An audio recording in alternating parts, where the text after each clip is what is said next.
ఆచి చికెన్ మసాలా. అమరావతి రాజధాని వైఖరిలో జగన్ తీరు చూస్తే ఊసరవెల్లి సైతం సిగ్గుపడుతుందన్నారు మంత్రి నిమ్మల రామానాయుడు. అమరావతి రాజధానికి అధికారంలో లేనప్పుడు ఆమోదయోగ్యం తెలిపి అధికారం వచ్చాక ప్లేట్ ఫిరాయించడం జగన్ దగాకోరు విధానాలకు నిదర్శనమన్నారు.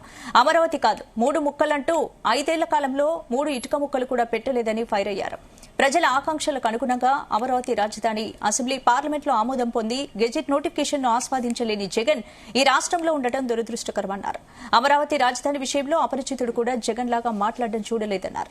చారిత్రాత్మక రాజధాని అమరావతి తీర్మాన చర్చలో పాల్గొనకుండా జగన్ పారిపోయాడని విమర్శించారు. 5 కోట్ల ఆంధ్రులు కలలుగన్న రాజధాని అమరావతి ప్రపంచంలోనే పెద్ద నగరంగా ఆవిర్భవించనుందన్నారు నిమ్మల. రాజధాని విషయంలో జగన్మోహన్ రెడ్డిని చూసి ఓసర వెళ్లి కూడా సిగ్గుపడుతున్నటువంటి పరిస్థితి. ఆ రోజు నుంచి ఈ రోజు వరకు జగన్ మాట్లాడినటువంటి మాటలు రాజధానిలో చూస్తే, ఆ రోజు 2014లో రాష్ట్ర విభజన జరిగినటువంటి స్థితిలో కనీసం రాజధాని ఎక్కడుందో చెప్పకుండా విభజన జరిగినటువంటి స్థితిలో ఆ రోజు మరి అసెంబ్లీలో సాక్షాత్తు ఆ రోజు ప్రతిపక్ష నాయకుడిగా జగన్మోహన్ రెడ్డి గుంటూరు విజయవాడ మధ్య రాజధానిని అంగీకరిస్తున్నాను, రాజధానికి 30,000 ఎకరాలు పైబడి ఉండాలని సాక్షాత్ అసెంబ్లీలో మాట్లాడేది ఆ రోజు ప్రతిపక్షంలో జగన్మోహన్ రెడ్డి. నేను కూడా ఆ రోజు శాసనసభ్యుడిగా ఉన్నాం. తర్వాత మళ్ళీ అధికారంలోకి వచ్చిన తర్వాత మాట తప్పి మడమ తిప్పాడు. మళ్ళీ ఆ రోజు కూడా మంత్రులు కూడా చెప్పారు, జగన్మోహన్ రెడ్డి ఏదైతే వైఎస్ఆర్సీపీలో మంత్రులుగా చేసిన వాళ్ళు అంతకుముందు ప్రతిపక్షంలో వైసీపీ నాయకులు కూడా చెప్పారు, జగన్మోహన్ రెడ్డి మగవాడు, అందుకే రాజధానిలో ఇల్లు కట్టుకున్నాడు, ఒక్క అంగుళం కూడా అమరావతి కదలదని. అంటే ఈ రకంగా జగన్మోహన్ రెడ్డి అధికారంలోకి వచ్చిన తర్వాత ఒక రకంగా, ప్రతిపక్షంలో ఉన్నప్పుడు ఒక రకంగా, అధికారంలోకి వచ్చాక మాట తప్పి మడమ తిప్పి అమరావతి కాదు 3 ముక్కలు అన్నాడు. పోనీ 3 ముక్కల్లో ఎక్కడైనా ఒక ఇటుక ముక్క పెట్టాడు అని అంటే ఎక్కడ కూడా ఒక ఇటు ముక్క కూడా పెట్టనటువంటి పరిస్థితి.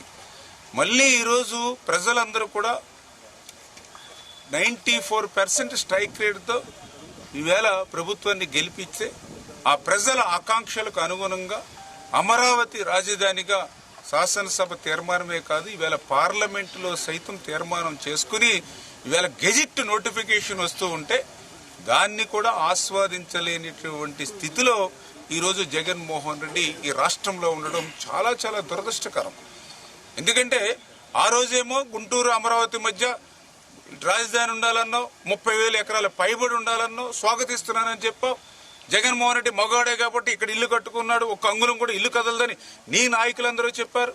అధికారంలోకి వచ్చాక అమరావతి కాదు 3 ముక్కలు అన్నావు. మళ్ళీ ఇప్పుడు అధికారం పోగానే మళ్ళీ మీ మంత్రులుగా పనిచేసినటువంటి వాళ్ళు మాట్లాడుతూ ఉన్నారు, మళ్ళీ అమరావతి రాజధాని అని చెప్పి. మళ్ళీ అధికారం పోయాక మళ్ళీ ఈ రోజు నిన్న ఈ మళ్ళీ జగన్మోహన్ రెడ్డి కూడా ఏదో గుంటూరు నుంచి మచిలీపట్నం వరకు కూడా రాజధానిగా పెట్టండి ఎక్కడో ఇందాకే ఒక వార్త చూసినటువంటి పరిస్థితి. అదేవిధంగా అసలు రాష్ట్రానికి రాజధానినే ఉండదు, దేశానికి రాజధాని ఉంటుందని చెప్పి ఇప్పుడే ఒక వార్త మీ దగ్గర నుంచి వచ్చినట్టుగా చూసినటువంటి పరిస్థితి. అంటే అపరిచితుడు కూడా